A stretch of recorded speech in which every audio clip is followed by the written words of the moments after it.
So we are at Mesquamaket Beach right now. We're building some sand castles. What? Well, my brother is at least. And I started, but I didn't finish. There's the waves.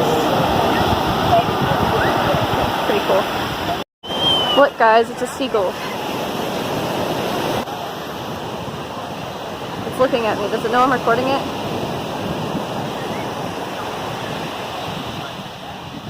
I don't think it does.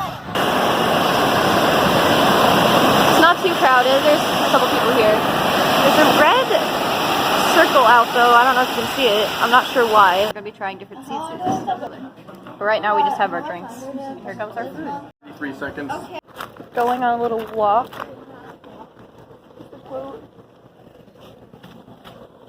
They've got these little buoys everywhere.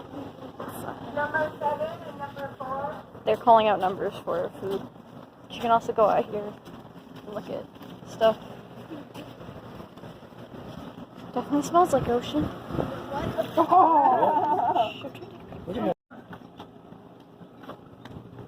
Brother's pretending to be Chase Elliott.